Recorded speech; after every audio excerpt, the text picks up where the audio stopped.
my own view is, and this might not be appreciated by a lot of music teachers, is actually the most important aspect is early on is social music making, not driving young kids to be a Yehudi Menuhin or whatever it might be, because that, my view is everyone is musical.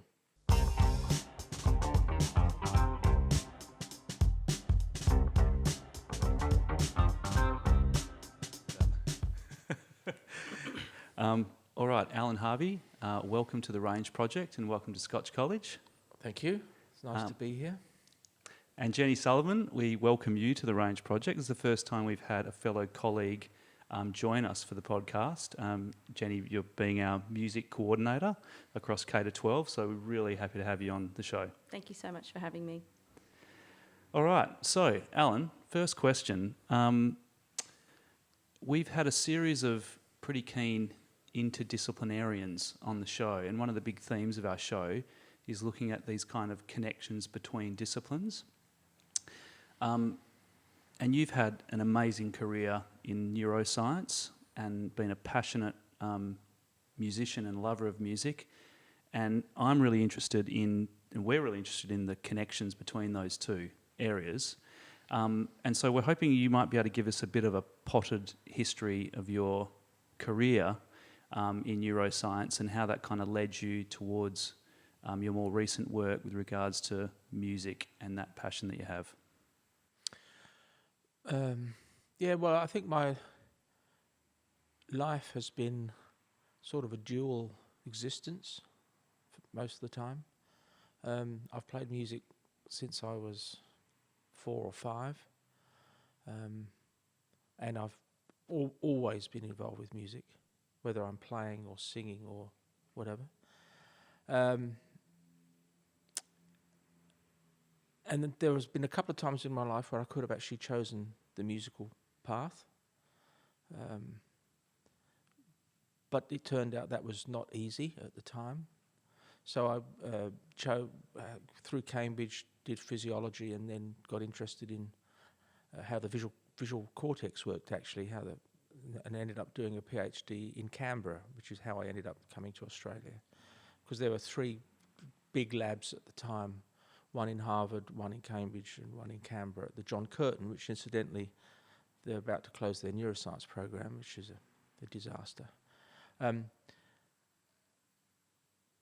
I kept doing neuroscience, basically. I went back to the States, ended up being involved in brain tissue transplantation, one of the earliest groups that we involved in transplanting fetal tissue in models to look at how you could integrate that into the nervous system. That's all now kind of stem cell type of work, but 40 years ago that was the fetal tissue was the way to go. And then in the last 20 years I've been involved in gene therapy using modified viral vectors, like the vectors that are being used in the AstraZeneca virus, but not that particular virus, a different sort of vector, to look at brain repair and regeneration after injury in the brain or spinal cord. So that's been pretty busy. I think I'm up to my 36th grad student or something, and they're all dotted around the place. But I've kept music going all the time. And as I said, there were 1 or 2 times when I almost thought of going in another direction. I remember one particular time, if you're interested, I was in Seattle and I auditioned. They have a thing called Fat Tuesday, which is the equivalent of the Mardi Gras. And I went and auditioned, and somehow I got picked to play on the main stage on a Sunday afternoon on my own. And I had just about enough material. I broke a guitar string, and I didn't have a spare. The whole thing was just very dodgy. And afterwards, this guy came up to me and said, "You're the voice I've been looking for. We're about to tour Japan. Could you come and audition with us next week?" So I went. But I knew I couldn't do it because I was on a particular visa, which meant that if I even thought about doing it, I'd be deported from the country. That was pretty close. I still don't remember the name of the band, which is a real shame. But it was a really weird Sunday afternoon. So that was pretty close. And when was that, just out of interest? Now that would be telling. That was 1980, I think. No, yeah, 1980. No, 1979, sorry. So Yeah, this is well 1979. before the rise of grunge in Seattle. Yeah, but Hart was going. Hendrix obviously was from there. There was a big musical community still there. I remember the concerts there. They had a series of new acts that came through, and they included Blondie and Elvis Costello and people like that. So you're writing your own music at Yeah, that point? They yeah. were all originals? Yeah, Yeah. yeah. In fact, now I've retired. One of my ambitions is to record all those songs. How and did do them you properly. start playing music? Was it through lessons? Was it experimental trial? I and error? remember writing dots on a piece of music paper when I was 3 or 4, not knowing quite what they were. And my Auntie Evelyn, who was a professional keyboard player with her husband, they used to play at the clubs around London. She actually tried to play the thing. Didn't make any sense at all. But so I don't know. It's just been. What were the instruments that you started playing with? I started learning on the piano, Hmm. but then my piano teacher died after about a year or so, and I didn't want to change teachers, so I basically taught myself after that. And then at school, I was fortunate that I was at a school called Forest School in London, and they had a fast stream for Oxford and Cambridge entrance, so you could do the Oxbridge entrance exams but not lose a year. And so I did that, and then that meant I had 2 terms basically of not doing much. We did some chemistry experiments. I was captain of cricket and actually had been playing for Essex, opening the batting for Essex schools as a cricketer. I was that was quite an honour. And then I went to the music teacher and said, any chance I could have some piano lessons in the last term before I went up to Cambridge. And he said, can you play anything? I said, I can play some of the Bach 2-part inventions. And so I played those, and he was surprised I taught myself. And wonder of wonders, he gave me the piano prize at the end of the year. Oh, wow. I don't think I deserved it, but it was a bit of a buzz because I was playing cricket at the time. So I'm probably fast forwarding a little bit here, Yeah. but Sorry. I'm quite interested in this distinction between, the benefits that music can kind of confer in an educational setting in terms of, I'm interested in what you know about the distinctions between creative music, creating your own music versus, learning music, learning, notation Reproducing music and as reproducing opposed to music as an excellent player as such, and perhaps That's a very neuroscientifically. difficult question, actually. A very controversial question, because it depends who you talk to. I've now if I could just backtrack a little bit. So I played a lot of music through university. We made an album that's still out there you can buy on Amazon, which was folk rock kind of stuff. It kept going forward, and in the late 90s, I got more and more interested in the neuroscience of music and started to think about writing, synthesizing ideas. And I retired early because I thought the only way I'm ever going to get this book written, which was bringing in strands of neuroscience and music and evolution and psychology and philosophy and trying to, meld them all into one pot. I couldn't do it if I was only doing it, half a day a week or something. So I basically took retirement so I could get this thing done. And since then, that's what people have been interested in talking about in terms of, what my thoughts are on this, the power of music and its universality in the species, in humans. So it depends. If I talk, I remember talking to some WA instrumental teachers conference, Harriman's group, and it was interesting that their interests really were in technical excellence of their students. What grades they were going to get, how far along they were going to progress. But I've also talked to, and the same with some of the other groups I've talked to, but there are others you talk to who are interested in group interactions, So at the primary school level, for example, I think it should be much more about the dynamics of social music making, not how good you are at music, but just being involved in the musical process, in tune with others, whether it be banging drums or singing or whatever it might be. It doesn't necessarily take technical excellence. So I think there is in education, there's a bit of a split there. And I think my own view is, and this might not be appreciated by a lot of music teachers, is actually the most important aspect is early on is social music making, not driving young kids to be a Yehudi Menuhin or whatever it might be, because that, my view is everyone is musical. And what you don't want is for, like in sport, you might have a first 11 soccer team or rugby team, whatever it might be, and there's a whole bunch of kids who think, oh, well, I can't do that, I'm not sporty.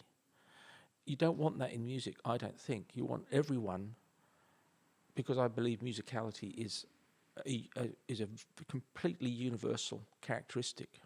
There are very few people. There are some who don't appreciate music, but they're very rare. They're often called tone deaf people and just can't really get it. But they're very, very rare. And I remember a couple of my aunts, when I was talking about this interest when I went back to the UK, said, oh, we're not musical, we don't understand music. No, we're no good at that.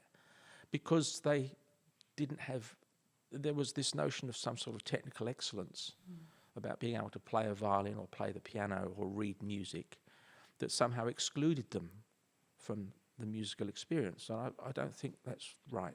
That's just my I'd be opinion. interested, Jenny, what's your thoughts on that and teaching music through primary school? Yeah, look, I agree very much with Alan. I think if you go through that robotic, parroting back approach, you'll get to a certain point and then you'll not necessarily move beyond it because the understanding isn't there.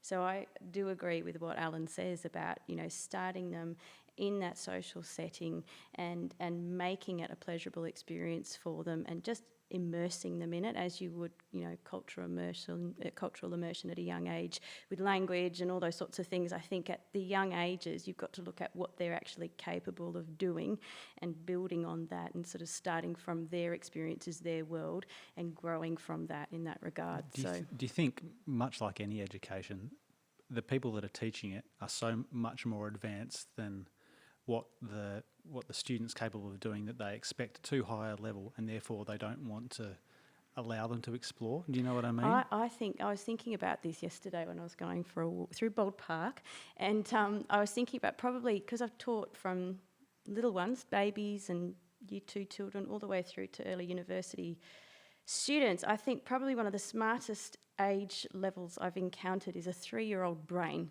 because I feel like a 3-year-old brain has no, they're almost like an open book, so they have no inhibitions or restrictions in the way that they think that shape the way they absorb content or process ideas, and they are so receptive to learning, and learning is such a joy. So I feel like if there was any age or stage in terms of really having growth and gaining progress with learning, a 3-year-old brain for me would be the really good starting point for musical immersion and developing their understanding of music through that social setting. See, for me, music, there's a lot of data now out there on the rewarding aspects of music in a way that's really very unique to that communication stream.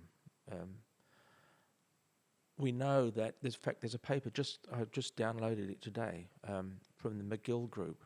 They've been looking at the correlation between musical experience and reward. And they've nailed it, actually, that there's an area in the brain called the nucleus accumbens, which is the reward center for many, many things, where if you have an expectation of achieving something and you achieve that, you get this reward buzz. It's no different from hitting a tennis ball or whatever it might be. So because of that, when I was at primary school in Walthamstow in London, as a 7 or 8 year old, we were being played Prokofiev. Lieutenant Kijé, which is wonderful music, but it wasn't relevant to an 8-year-old living in Walthamstow. Well, the Beatles had just released their first album, So this thing called Western art music is fantastic. But for younger kids, I think you've got to find the music that they tune into so that they can appreciate and that they find rewarding, and whatever that might be. So I think we've maybe been a little bit inflexible. I'm not a music teacher, but I'm really a powerful advocate of not judging what people like in terms of their musical tastes. That's their business. It's very much a personal taste. And that reflects all the way through to therapy, because when you're in older age using music, for example, to unlock memories with people with Alzheimer's disease or whatever it might be, the key is always going to be finding the music that is of autobiographical relevance to them, that they know, which will unlock that relationship. Can you explain with the their process caregiver. of how music can unlock memory? No. So you have... But it happens, and we know it happens. There are clues. So, for example, we know that, or at least we know that in my reading of the literature, which is I've read probably 2,000-3,000 papers by now, that music seems to have a gold pass to this region called the limbic system, which includes a structure called the hippocampus, which is necessary for social learning, for spatial learning, and also for reconsolidation and remembering of memories. So we now know that this structure isn't just about learning new things, it's required for accessing old ones and then building new memories on top of those. So, for example, if you've known someone for 40 years, each time you meet that person, those memories are not superimposed on some random place. They're actually superimposed on that individual that gives them context. Now, we're still not clear how that works, but it's clear that music has able to do that. We also know that musicians have a more complex hippocampal structure than non-musicians. We know that the brain structure in musicians is altered.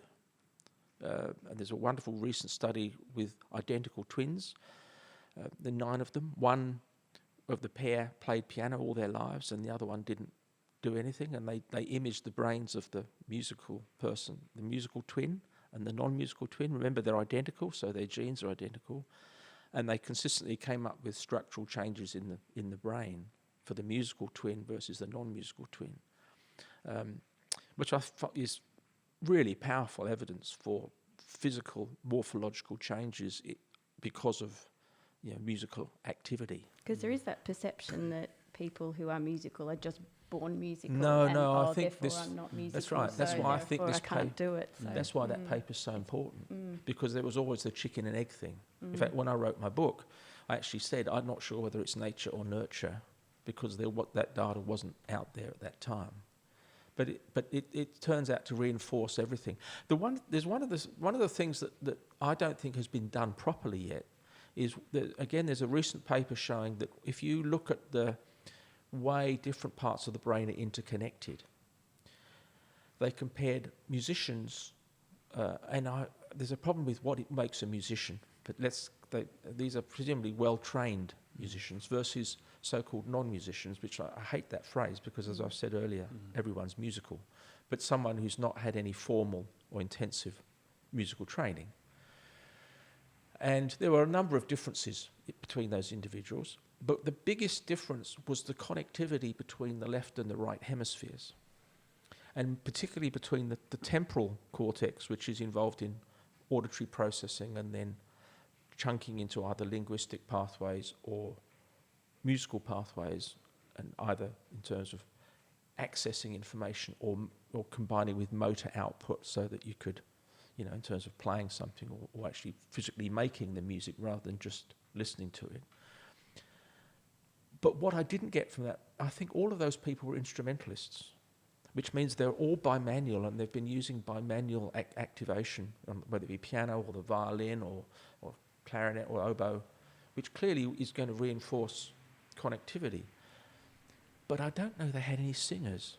And I've just been talking to some people about whether it would be possible to find people who actually, in fact, there are people around who are really good singers who don't really play a musical instrument. And it'd be interesting to know if If their connectivity has increased across and the I don't think hemispheres. that's been done, for example. Here's an idea for somebody out there. It's kind of still a physical output, though, isn't it? I mean, your mouth is still. It is, but it would be different from it would be different from some of the fine motor, distal musculature. Would that is the homunculus the map of the body in your brain? Is that correct? Mm-hmm. So wouldn't that just be a different area of the homunculus? It's true, but the representation is on a different part of the cortical surface, and the fibres that would interlink that part would be different, in a different place in what's called the corpus callosum. And it's not quite so widespread. And it would include, I mean, look, I don't know the answer to that, but I'm just saying that the connectivity is clearly different. There's differences in density of the grey matter where all the nerve cells are. There's evidence for differences in size of the white matter. So in other words, musical education, musical training has structural consequences in addition to all of the psychological consequences and behavioural consequences of having a musical education. And there are many of those that are beginning to emerge. Kids have better working memory. That is the ability to hold over a period of seconds different sorts of inputs that what you can assimilate together to get some sort of output. And related to that, what I find very interesting is studies now suggesting that if you have some musical education in your primary school years, you have what they call, I've just got to look it up here, enhanced inhibitory control. That is, that the children don't react immediately in a way that may be antisocial or might ostracize them or might cause them trouble. They think before they act, basically. And music education apparently improves that inhibitory control. And there are studies suggesting that the better inhibitory control you have is associated with increased academic success, emotional well-being, and so on and so forth. So there's a whole raft of different issues there. And I've been giving talks recently about music and education and a lifetime of benefit, because I think teachers like to be able to go, especially in primary schools, for example, like to be able to go to their headmaster or headmistress or whoever it might be and say, look, this is actually going to benefit them for the next 75 years of their life. Well, at Scotch, we talk a lot about, lifelong learning is a goal of the educational experience here, and I guess that points to that fact, right? That this is going to enhance not just their musical abilities, but all facets of their learning. Would you say? There's evidence, no matter what it is. There is evidence for that. Yeah, for certain aspects of working memory, for sure. Certainly, evidence for improved discrimination of speech in noisy environments. And that carries through into old age, which could be very important given how deafness is a serious problem in noisy environments when you get to 60, 70, 80. There's also now some evidence suggesting that if you've had some music training early on, that if later on you are subject to music therapy, for example with AD or Parkinson's, or if you've had a stroke, so for example music's often used for speech defects for people who've had a stroke to help them learn how to talk again, all those sorts of things, that if you had some music training to start with, you actually benefit better from the therapy later on in life. That's pretty important too. So how well is that received when you say this to groups of people or people that are making decisions about education in school? Is it on the decline? Is the education of music on the decline in schools? That has been the sense of it, but I think the last 5 years or so, I think it's starting to change a bit. And the late Richard Gill had a huge impact on this in New South Wales. I think it's beginning to catch fire again, because the neuroscience and the neuropsychology is now really showing differences. And so I think part of what I'd like to do in my retirement years is actually go out there to communicate all of this, because I think it's for the benefit of. And the other thing I think is important is we live in an age of increasing polarization, political, ideological, religious, social polarization. Very dangerous. But my take on the reason why music's a universal and why we have it as well as language is because it's language that individualizes us, that gives us a sense of who we are, but at the same time also allows us to communicate across generations, from our grandparents to our grandchildren, so we can pass on information that's learnt by us, that's not necessarily in the genes. It's what Dawkins called memes. It's cultural evolution. It's almost universal too, isn't it? Because there's a mathematical relationship between harmonics and everything, like your first harmonic and second, third, all that. Well, the octave actually is primates. There are neurons in primate cortex that respond to octaves. So that the octave is a fairly fundamental aspect of and then pitch. all those other mathematical relationships. Have you seen Close Encounters of the Third Kind? Of course. Yeah. So maybe can you explain what those notes are and why they would send them out to potential aliens? Well, isn't it because they've got that mathematical relationship should be comprehended by any intelligent life form, right? Well, there's certainly an octave in there. Yeah. And there are intervals, and there are and the fundamentals actually seem to be consistent across all cultures. But that's to do with, there's an element of the basic physics of musical perception. But what I'm trying to get at is that while we had this language, rapidly evolving speech, which I'm now hopefully communicating to you with, we also evolved a separate set of circuits that probably emerged from a common precursor that's primarily involved in music. Why did we need both? Because it's a language that we use to make plans, to communicate across generations, to realise that actually we can make plans for something in 100 years' time and know that we're not going to be alive to see them. I mean, this is an extraordinarily unique human capability, but it's also very scary, right? Because we know that we as individuals are finite. This is a thing that I talk about a lot. And I've hypothesised that one of the reasons why music drives all of the regions of the brain that are known to be involved with empathy and altruism, social cooperativity, and we know I've shown that there are these relationships, is because it's primarily a way of bringing people together at the time that language was tending to make you more individualised. And that what was needed was a system of communication, that, including dance, that brought everyone together in a social cooperative way, where being together in time and where your own performance was only as good as the group as a whole, and all of those sorts of characteristics. If you look at the indigenous populations with us today, music's inculcated into everyday life. It's part of their oral tradition, it's part of their rituals and so on and so forth. So it's a socialising communication system, and I regard language as more of an individualising system.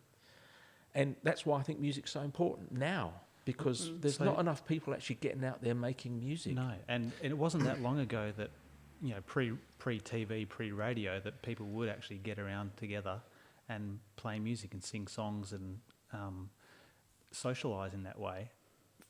50 years ago, and even in some parts of America, the bluegrass world and the folk music in the UK, that still occurs, but I don't see that happening here. But when it does happen, it energises people, and they say that's the best day of my week. I did a thing for Triple J a couple of years ago, the Hack program, and there was a place in Melbourne for youth who were troubled or homeless or whatever, and every Thursday, I think it was, they got together to make songs or to write songs, and they were interviewing some of these people, and they said, "This is the best day of the week. I look forward to this.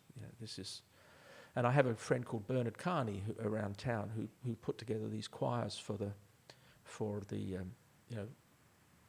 homeless and for those, and it's very enriching for them. I mean, Bernard and I actually gave a presentation down at the Nannup Folk Festival a couple of years ago with a young Aboriginal singer from a band from the sandy east, right up the desert, somewhere up in the Kimberley. And he was a young lad who'd come out, whose experience was utterly transformed by being at the front of this band. It was sort of a ska band, really. And then there was me, this boring old academic, and there was Bernard, who had all this experience of the power of putting a choir together had in terms of their self-esteem and their belonging, their feeling that they actually had times when they could empathise and be part of a group that was producing something beautiful. Very powerful combination of things. And there's also a study just recently from Oxford talking about the icebreaker effect. That if you put people into a choir and then you run various psychological tests afterwards, even if they've never met each other before, so these are complete strangers, the way that they talk about their fellow choristers suggests to these researchers that they had become socially interacted with these people in a way that was much faster than what would normally happen if you met them at work or you met them, chatting away at a restaurant or something like that. So they call it the icebreaker effect. And the most recent work that I've done is I published a paper last year where I view myself sort of as an investigative reporter. I said to you before we started that I feel a bit of a charlatan because I don't actually generate the data. I've just become a collector of disparate information to try and weave new patterns or see if I can find new interactions that perhaps hadn't been picked up before. So this paper related to a hormone called oxytocin, which is, some people call it the hug drug or the love drug or the love hormone, whatever. And it's been known, it exists in all mammals, of course, animal kingdom. It's to do with birth, parturition, lactation, also attachment, so mums and the pups, or mums and human infant maternal interactions. Oxytocin is very important in that bonding and so on and so forth. Turns out that music is an oxytocin are intimately linked together. And oxytocin is important in social learning. So if you delete the gene for this peptide in the brain of animals, they can't socially learn anymore. And you can selectively remove it from the hippocampus, that structure I talked about earlier, and you can selectively delete it, and these animals don't learn how to socially interact with each other. And in humans, the levels of oxytocin vary depending upon your own levels of empathy, your own capacity to socially interact with others. So there was an interesting study on kids who, in Japan, who were from broken homes, and they taught them how to do drumming, group drumming, and then they measured their oxytocin levels, and they went up. And another lovely study I liked you talked about earlier about reading dots versus making stuff up, if you like. And the particular paper I like I think is insightful. They measured oxytocin in the plasma of some singers. And they first measured it when they were basically reading score, some piece of music. Then they got them to improvise. So they threw all the music away and got them to start making stuff up as a group. And that's when their oxytocin levels went up significantly. Because if any of you out there have ever put together songs or played in groups and just tried to wire something together from the nuts and bolts, that's when you really have to listen to everybody else.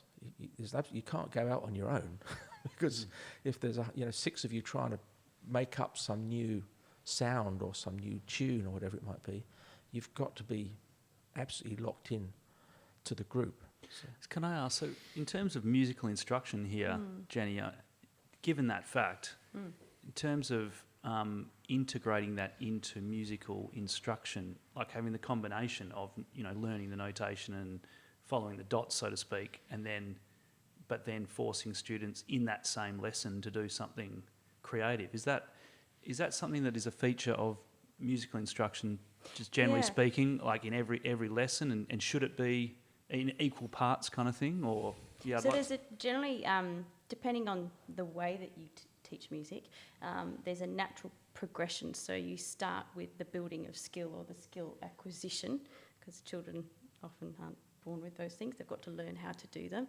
And so once they've acquired that skill, you might give that abstract concept a name, and then you give them the opportunity to practice that skill. And then that final step, that real higher order thinking, is when they actually create. So I feel like they are, reading notes on the page is one thing, composing is another thing, but they all inform one another. So I think to be a really great composer, you have to be a good musician to understand when you write the music how to, consider things of like limitations of instruments. And I'm interested to know, though, you talk about how the 3-year-old mind is non-critical, and yet you're also saying there that you should have some sort of limitations. So is there, because I'm just thinking for me, like I'm not musically trained, but I play music and I have written songs, and I don't necessarily know what,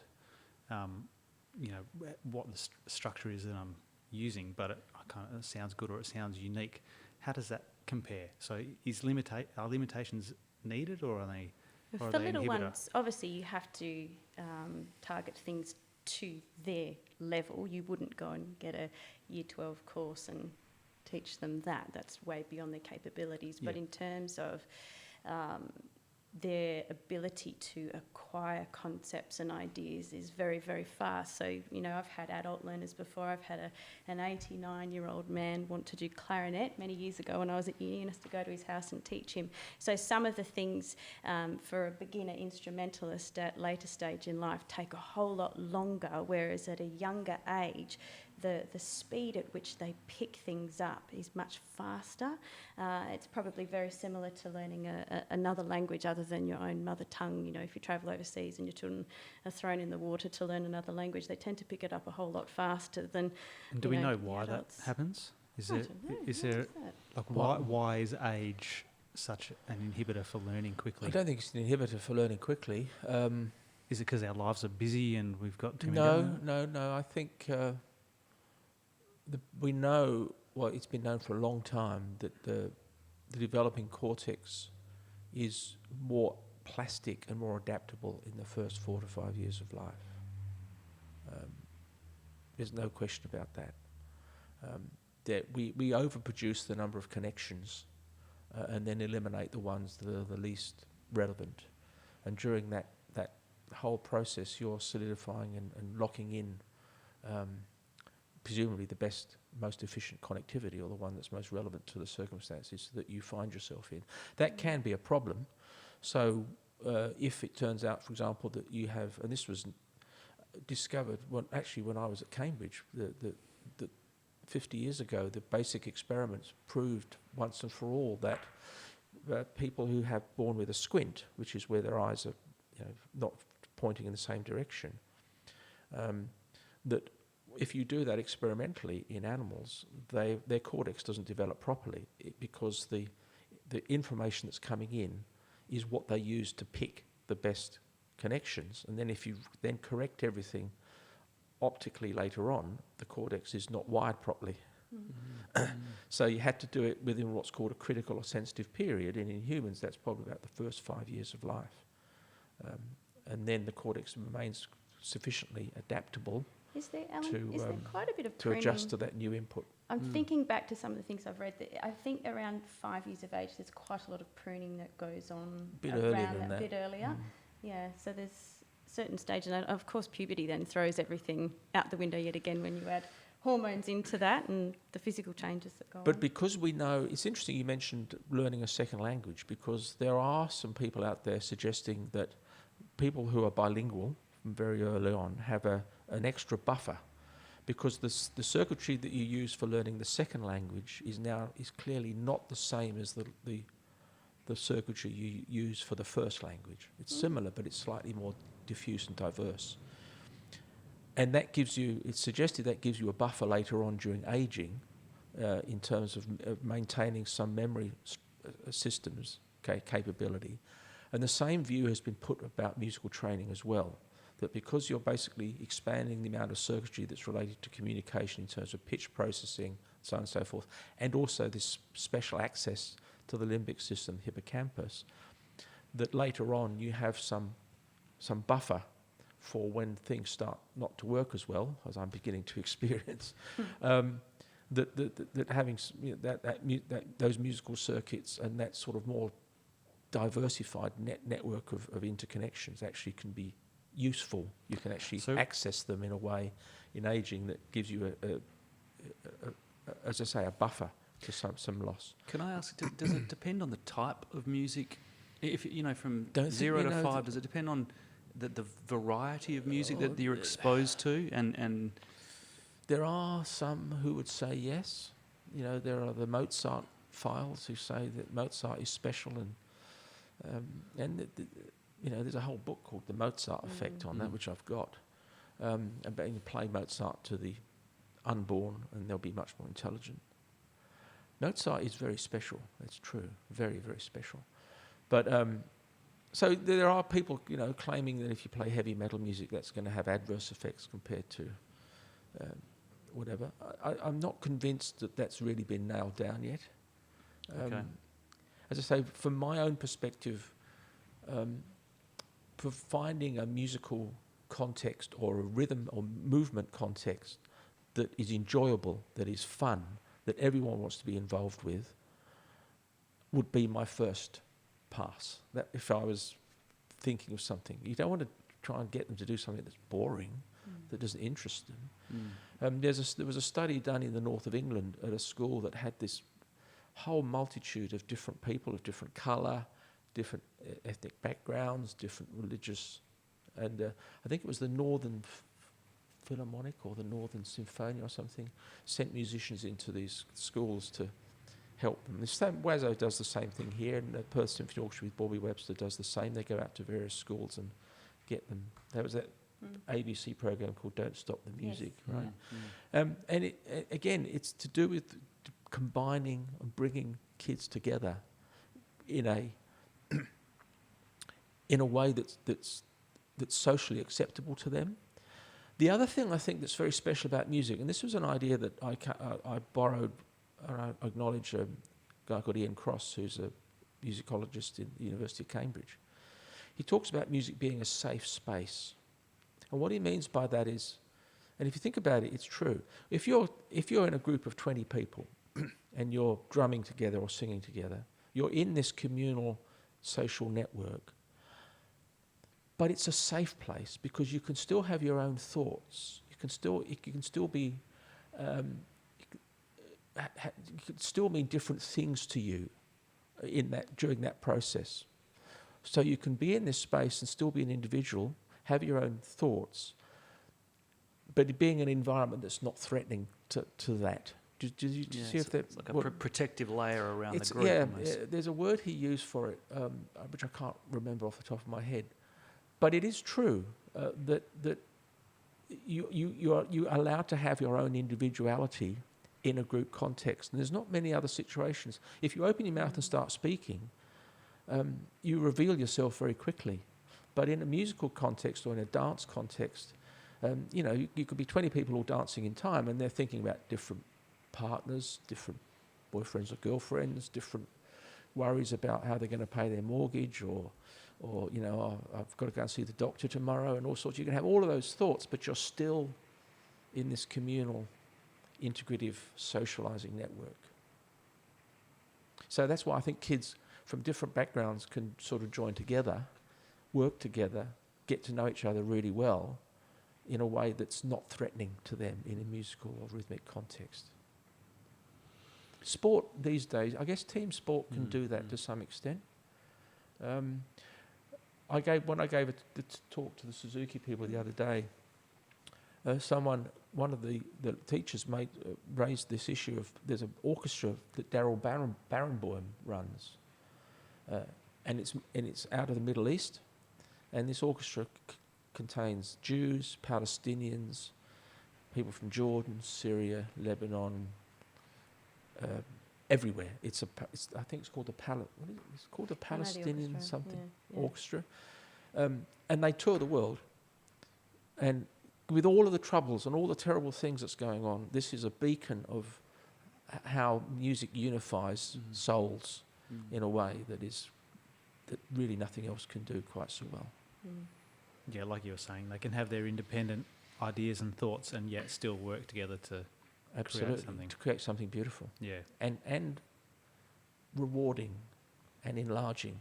And remember that again, I talk about this in my book, that dictators, people who are threatened by the people, music is as threatening as anything else. So throughout history, there are countless examples of autocrats who have suppressed musicality or different types of music because it's unifying. Because it's a power. threat. Yes, Stalin did it. Hitler did it.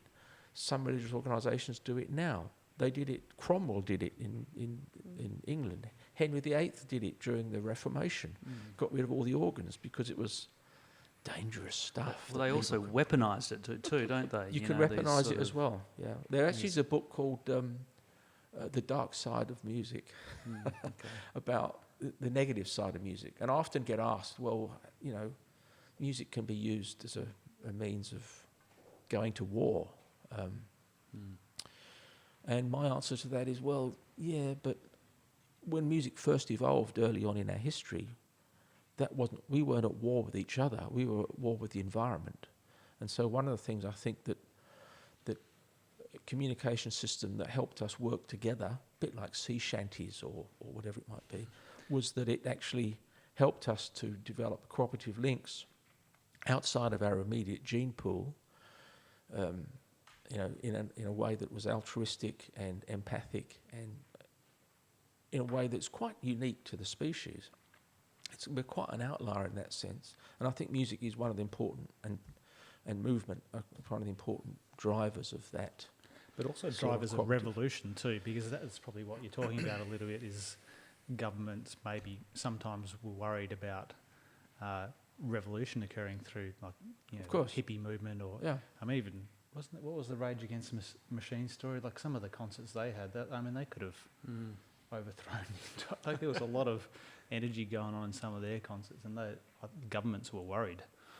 And I guess the governments were worried about things like the Beatles at the time, and I think the Rolling Stones had a bone to pick with Trump, didn't they? Because he was using their music to gee up the crowd without their approval at all of his rallies and getting them all fired up. Yeah, right. Big time. Well, what does the national anthem do? Yes, yeah. I wanted to ask you a question, Alan, because I've read this book recently by Ian McGilchrist, and he's this neuroscientist, and he talks about how he sees, and you might see this as a debunked idea, this idea between the left and the right hemisphere, and these two kind of different views of the world that we have through them. And his argument is that culturally, increasingly, and this is through modernism and postmodernism and the world we're in now, are driven by a kind of, it's a bit of an arms race to some extent between the left and right hemispheres. They're two views of things as such, and the left being inert, more mechanical, categorical, whereas the right is more embodied, more individuated, and one of the byproducts of that is music, and that it's almost the seat of music in his opinion. And I know there's a lot of people saying that binary distinction is too superficial and it's been a bit debunked. But I wanted to know what you thought about that thesis that he has, that culturally we might be moving away from what we need, which the right hemisphere gives us and music gives us, and it's that connecting idea that you're talking about. I wouldn't necessarily couch it in those terms. It's clear that there is a right hemisphere bias for music, and for right-handers, speech is in the left hemisphere on this side. It's not quite so clear for left-handers. The left-handers are very sinister, if you pardon the Latin pun. So some have speech in the left hemisphere, some in the right, but it's not as clear-cut as for right-handers. And it is also quite absolutely clear that that trained musicians use more of the left hemisphere as they train compared to the right hemisphere. Yep. And I've always interpreted that as to do with the rational requirements for actually Expert for performance. driving expert performance in a way that slightly differs from the emotional intrinsic concepts of musicality. Mm. That's probably true. I guess I've argued it in a slightly different way, and I go back to a comment I made in a TED talk a few years ago, that if you asked Leonardo da Vinci whether he was a scientist or an artist, he wouldn't have understood those terms at all. The split really between so-called art and science is something that happened. There's some quite good books on this in the 16th century and then into the 17th century, with new vocabularies, with the onset of chemistry and physics and so on and so forth in a much more sort of experimental context. Science became a observational, hypothesis-driven, experimental type thing, engineering, blah, blah, blah. And the arts kind of got shunted as this sort of creative, slightly woolly sort of side of things. That's in the West. It's not the case still in some parts of the world, but it seems to be that's what's happened in the West.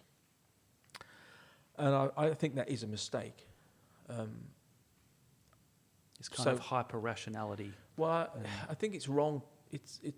By putting music in the arts basket, you're essentially relegated to something that you do in your spare time, because it's not something that builds bridges. It's not something that's relevant to economic growth. It's not relevant to Doesn't have utility necessarily. all of those sorts of things.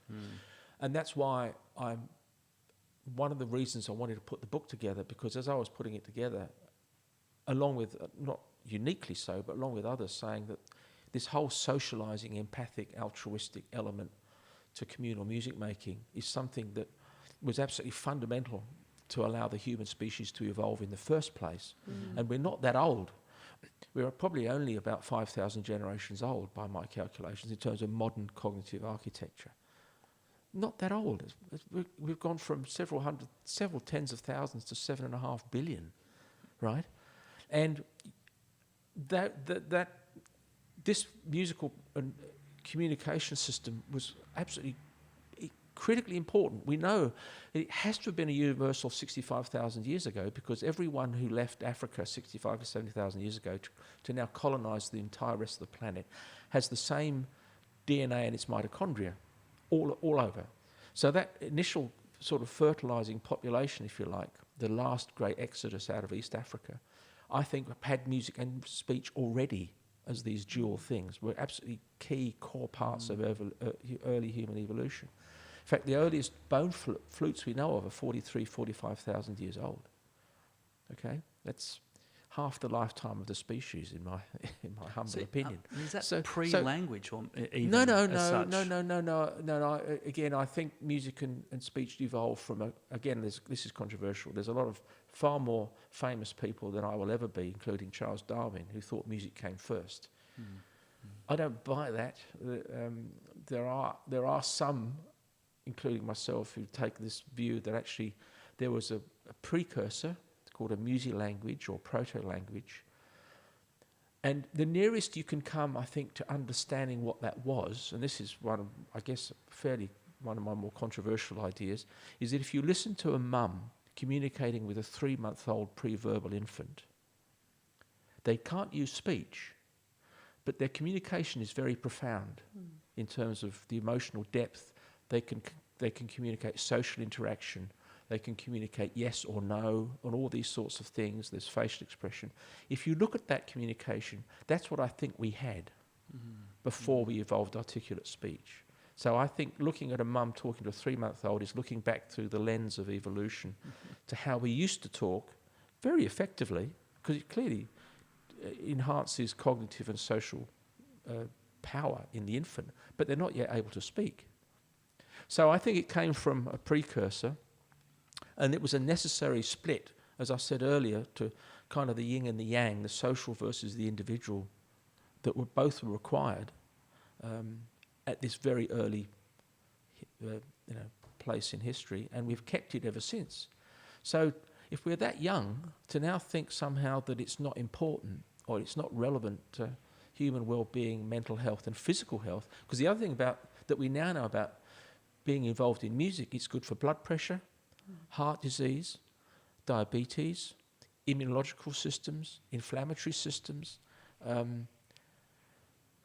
There's another one I've forgotten. But all of those actually relate to oxytocin. One of the interesting things when I wrote this review is that oxytocin actually does all sorts of interesting things apart from helping a mum give birth. It actually removes plaques in animals with plaques in the arteries. It has an impact on blood pressure. And humans as well?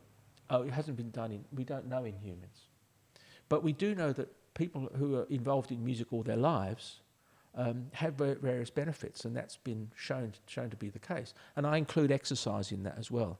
So I go to the local gym. I'm giving a talk there soon saying, look, it's all very well going on a cross trainer, but if you get I can't do 35 minutes on a cross trainer unless I'm listening to the Grateful Dead or Jefferson Airplane or Yes or the Dave Matthews Band or something like that, right?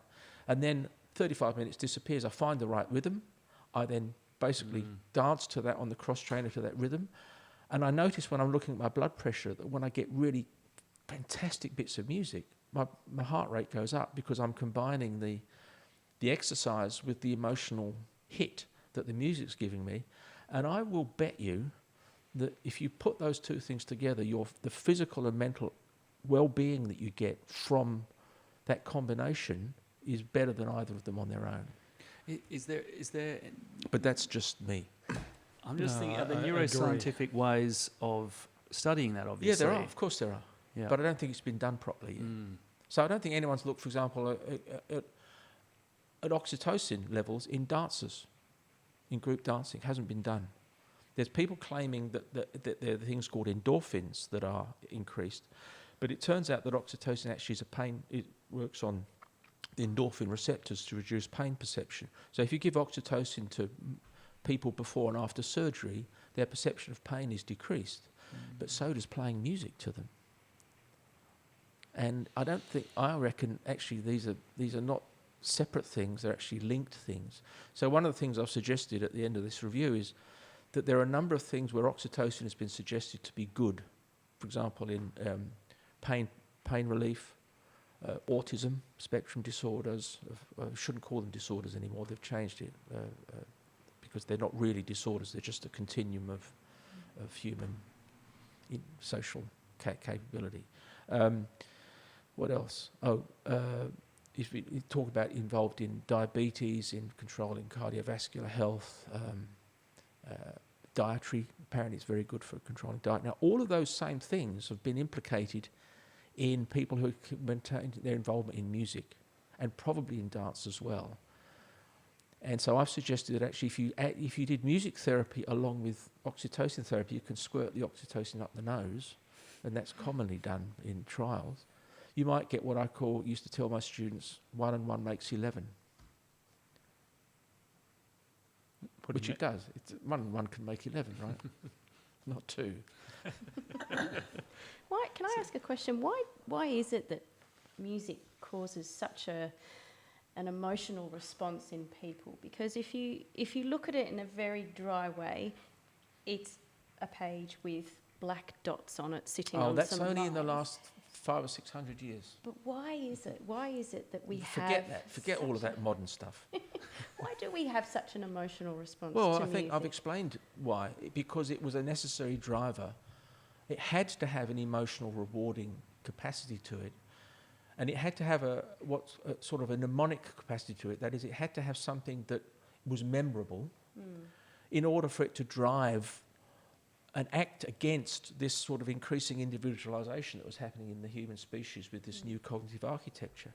So, as I say, there are some great minds who have talked about human altruism, and especially reciprocal altruism. That is, you do something for somebody, not because you're going to get an immediate response. Now, there's evidence of sometimes in primates, higher order primates and apes, they can do things that seem to be for the benefit of one of their other in the group, occasionally. But the notion that you do that with an expectation of getting something back in return later is very much a unique human behaviour. Or doing something now because it will benefit you in 6 months' time. These are unique human characteristics. It's like theory of mind kind of. Those sort. Well, yes, because you have to have an appreciation of an assumption about how somebody else is going to operate and work. In fact, if you put people into an MRI machine and get them to play these games called prisoner's dilemma games, where they have to make a decision about whether they're going to make a sacrifice for some unknown arbitrary individual for their benefit to help them or whatever, the areas of the brain that are active when you perform those cooperative tasks are mostly in the frontal different parts of the frontal cortex, and they overlap the areas that are involved or activated when you listen to music that you like or you find rewarding, and also overlap the areas of the brain that contain oxytocin systems. So I actually put a map together and showed where if you actually coalesce all those three things together, it's a fairly broad map, but the areas keep coming up as being identical, and you think, well, go figure. I mean, what's the simplest explanation for that? And the simplest explanation is that these are all interlinked things, and it had its power from the very beginning. Otherwise, I don't think it would have been a universal. It had this power to bring people together, to arouse them, to motivate them. The other thing that's interesting about music and reward is that the transmitter that's involved is dopamine in the reward centres. And of course, dopamine is key to movement. And in fact, there's more and more studies looking at this almost sort of magical link between music processing and the areas of the brain involved in movement. And that's kind of interesting. Think about watching anyone listening to music that they like. Do they ever sit still? Do they ever sit still? Like, fingers might tap or the feet, it's just, I play, we played in many bands, and I look around sometimes and they're doing different things, but everyone is just... The only time when actually I think people sit absolutely still is occasional people in an orchestra. If you look at the Wazo, for example, violinists, or you look at the Berlin Phil or the Vienna Phil, there'll be some string players who do, the movement is inculcated into the moment of making the music. But then there's few just... They're the ones counting their bars so they don't get lost. Do not... They just don't move at all. They're not tapping their feet, they're doing nothing. They're playing, but there's no... I don't know how you can do that. Anyway, sorry, I'm getting off topic again. Well, we could ask you questions for the next 10 hours, can I get Alan, but one out before we do the wrap up? Just maybe a couple of quick ones. Yeah, of course. Sure. Sorry, I tend to get a bit excited about these things. No, this is excellent. Just so you know, what we're going to do is we're going to throw a few student questions at you that we've gathered over the course of the day. All right. We've got some pretty amazing ones from Jenny's supplied to us. Let me ask this real But quick. before we get to them, I'll pass on to you, Steve. I've noticed when students listen to music now, rather than when I listened to music, which was put on Brothers in Arms on an LP player with headphones and just sit there and listen, they have Spotify, which means that they can, and I see what they listen to sometimes just 10 seconds of a song and then move on, or create quick playlists and chop and changing so often. What impact do you think that is having on their of the ability for music to do all the things that you say it can do? Yeah, I don't know. It's a great question. But I don't know that it's a unique phenomenon of music. I've noticed with our sons are now 30 and 28, and I noticed, even 10, 12 years ago, their ability to do 6 things at once, or they thought they could do 6 things at once. And this information overload, this inability to focus and sit and sustain a thought process for a long period of time is very scary, actually. And I think I hadn't thought of it in the musical domain. I suspect it happens in a lot of other contexts as well. We see it a lot, yes. Maybe that's all the more important then, that you have music in a way that constrains them to think about longer paragraphs rather than Yeah. so participating in something that requires 10 to 15 minutes of attention and rather than just I've had some incredible experiences with putting on music in a Year 10 English class, you know, that was swinging from the rafters kind of thing, and then just the instant calm that comes over the whole over the whole room, and boys are suddenly concentrating and focused. What sort of music? I was playing a French band, Air, from memory. This is the memory I have of that particular lesson, which is very kind of ambient, synthy, kind of soundscapey kind of rushing cinematic waterfalls and stuff, birds going, all of that. A little, a little cooler than just the, you know. Yeah. No, I think that's a couple of years ago. I had to do write something for WA Business about background music in offices. They asked me some questions, and there's a couple of studies, one out of Taiwan and two from Taiwan, one from somewhere else, that said the music better not to have lyrics, better for it to be relatively calm and happy rather than sad and all that, which is fair enough. It's a bit like what you're talking about, but of course, because of the autobiographical nature of music in adulthood, it just wouldn't, you know, if you've got an office with some 18-year-olds and some 50-year-olds, what are you going to play in terms of some sort of background thing that's going to be relevant? Tell them about the E minor. Remember we were talking last time we chatted, you talked about E minor and... I didn't. I talked about a bottom E on a piano. Bottom E. Yeah, and about 40 hertz. It's close to 42 hertz or something. Our brains, we have a lot of brain waves that ripple through our brains, and one of them is a 40 hertz frequency. And there's a couple of papers came out recently claiming that if you have mice that have been given plaques that are the amyloid plaques in Alzheimer's, and you expose them to 40 hertz sound or flicker frequency, those plaques start to disappear. So there's more and more evidence that if you drive this 40 hertz frequency, you actually enhance that brainwave activity, you enhance plasticity, and so it's now actually some people are starting to use it in Alzheimer's clinics too. So I keep meaning to, if you just go on Google and put 40 hertz on and just listen to it in headphones, you can hear it actually, and maybe I shouldn't say this, but I keep thinking I should be banging that bottom E on the piano. Get up and just go and tap dance and hit the bottom E, and I'll live forever. All right, you better get into these.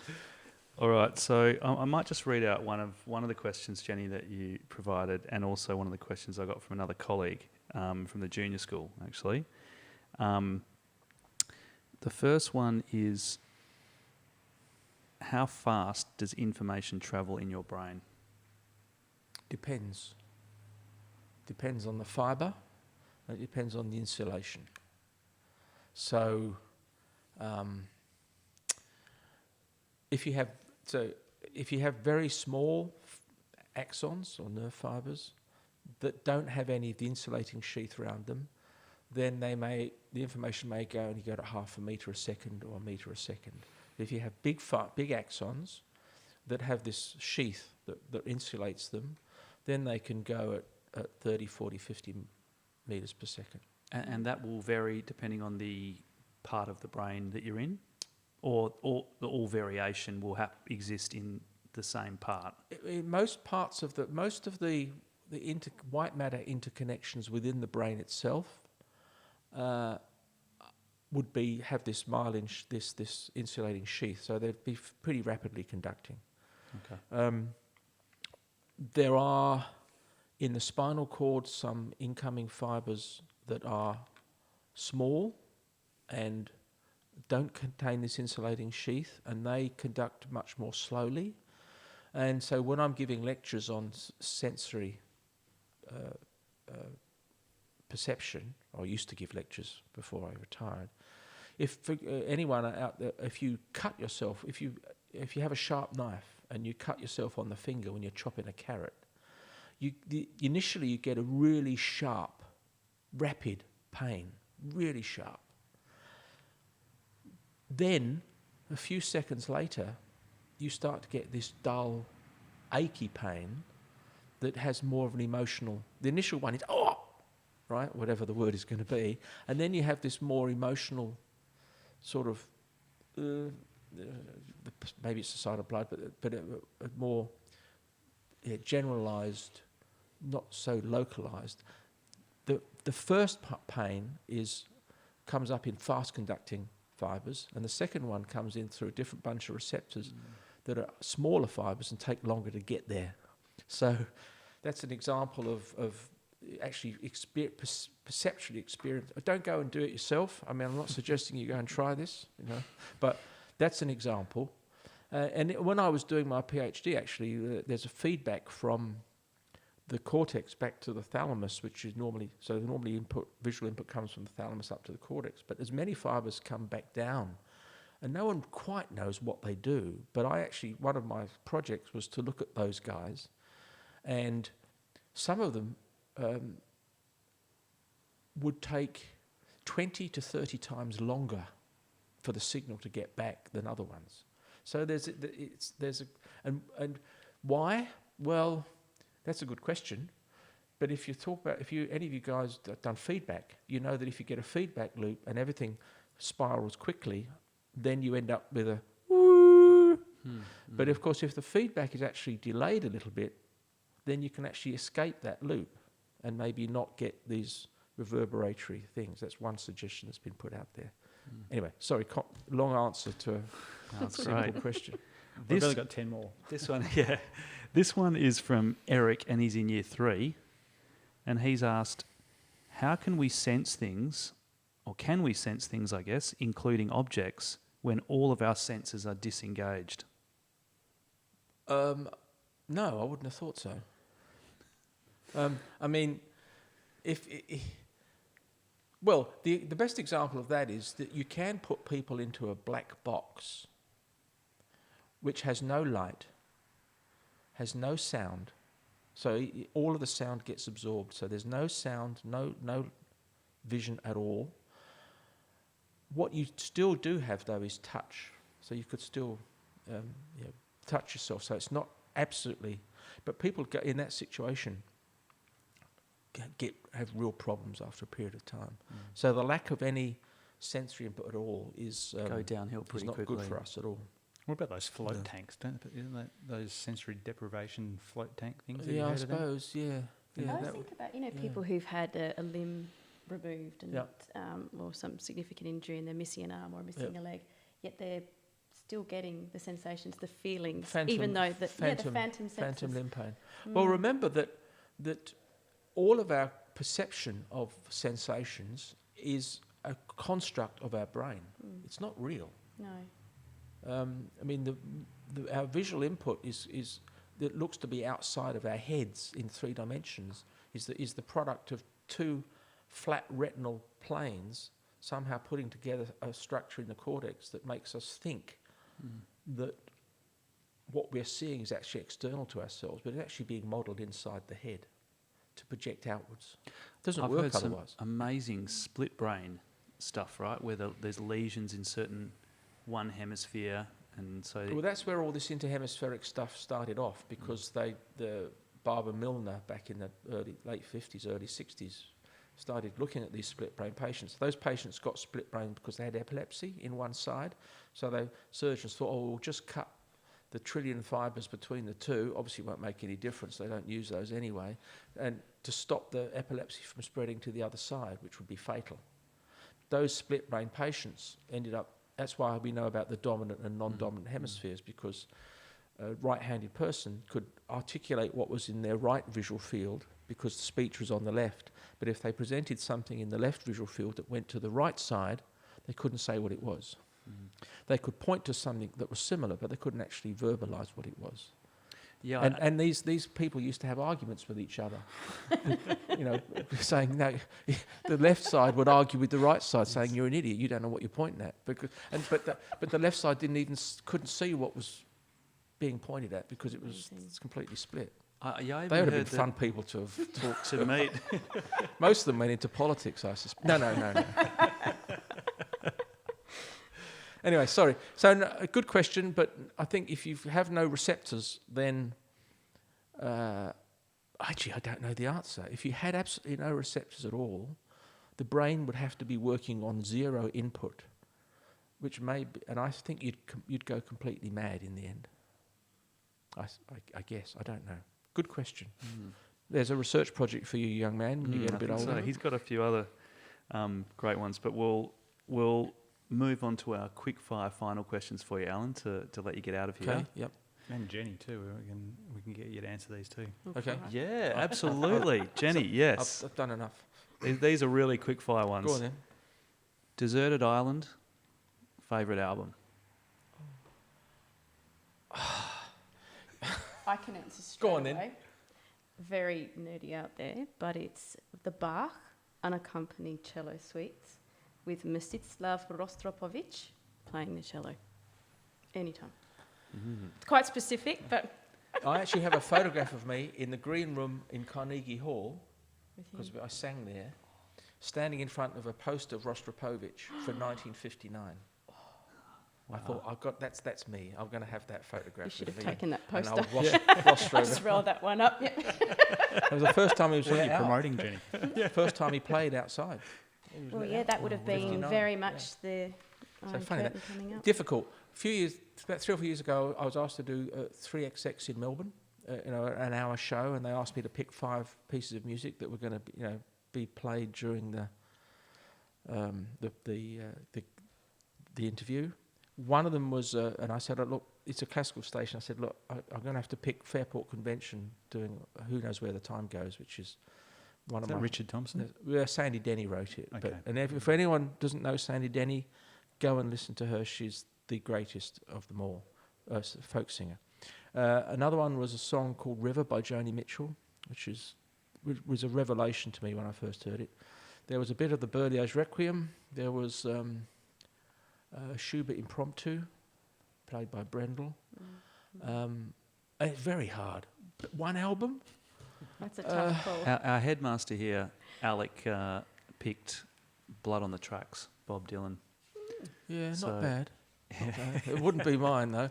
I don't know. Honestly, I don't know. I think it would probably have to be a classical piece, actually, because it would have to be one that I discovered new things in there all the time. I reckon Mozart's Requiem for the opening bassoon solo. No, That's a you're good one. a classical person. I think I'd probably pick... I might actually pick the Berlioz Requiem, which is an absolute pick. masterpiece. Okay. Anyway, Okay. sorry. Yeah, that took a Um, bit longer than I thought. That's a really tough question. I have a mate, we're constantly saying that we're going to list our top 10 albums of all time. Too hard. Too hard. All right, next one. What book or books have had the most profound effect on you, or which ones would you recommend? Perhaps on this, In the this context subject of matter. in the context of what we've talked about, You there's can a say book. your own book too if you want. There was a book by a guy called Anthony Storr, who's a psychiatry in Oxford, called Music and the Mind, which I think was published about 1995. That was the revelatory book for me. Okay. Music in the Mind. Yeah, he's a psychiatrist type philosopher. So but he had one interesting chapter called Music and the Solitary Listener, which is really worth a read. Okay. Okay. Because it puts the social context of music in play. So yeah, that one. I like The French Lieutenant's Woman. That left quite an effect on me. Okay. John Fowles. Yeah. The Bible. Okay. Jenny, how about you? My reading's evolved over time, so I think I'm a big fan of Mills biographies. and Boone. Oh gosh, no. I love biographies and autobiographies. Big fan of history. So if I had to choose a history author, it'd be Thomas Keneally, any of his books. Biographies, perhaps Wild Swans by Young Chang, which ties in, the interesting stories plus the historical component. For neuroscience, I guess Oliver Sacks has got some fantastic books. There's a great book by Alan Harvey as well, isn't And there? a great book by Alan Harvey.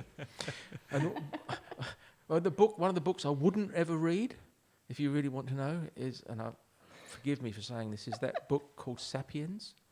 By, Yuval Harari, Yeah. the historian. Look in the index. Can you see music in the index? No. Nothing. How can you write a book about the evolution of Homo sapiens and not include music in the book anywhere? That never fails to astonish me. It's extraordinary. Anyway. That is yeah. amazing.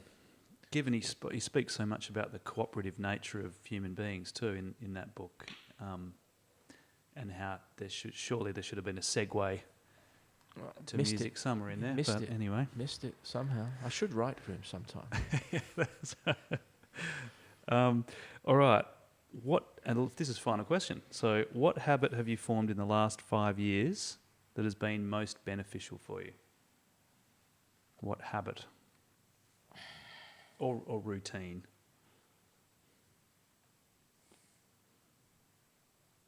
Oh, I don't know. Going to the gym. Yeah, I resisted going to the gym for years. My wife, Christmas before last, got me a 10-week pass. So I went, and now I go 3 or 4 times a week. I put the headphones on. And loving it. It's loving it is a bit of a strong word, but it's important for me in my tender years to keep fit. Yeah. My GP tells me that's a good thing to do as well. Okay. So I think going to the gym's been the best new habit that I've got. Yeah. Okay. What about you, Jenny? My thing is starting each day, just taking 10 minutes to go and sit out in the garden with my husband, and we have our coffee each, and we just sit in the world before it gets busy and crazy and all the responsibilities brilliant. pile on. So that's a really good way to start Bit the day. meditative.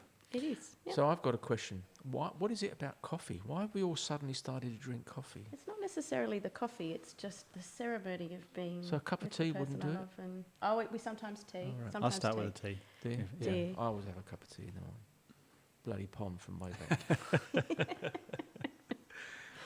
All All right. right. Alan, thank you so much for coming into the Range Project. You're very and- welcome. And we really appreciate all your time. And Jenny, thank you so much for It's a arranging for pleasure. Alan to come in tonight. We're really, really lucky to have him. And And you're going to have Alan work with the boys soon as well? Yeah, so the 31st of May, we've got Alan coming to the college, so he'll be working with boys across all of the sub-schools, and then following off the evening, we'll have a wonderful presentation about music, neuroscience, and the brain. that will be filmed. I said I'll come in and have a chat, and then it's just morphed into this. She's Giving you She's more good. work. She's good. anyway. Well, all thank right. you very much, Alan. You're We'll very see you when you welcome. come back in. Thanks. Yeah. Okay. I'll bring the guitar.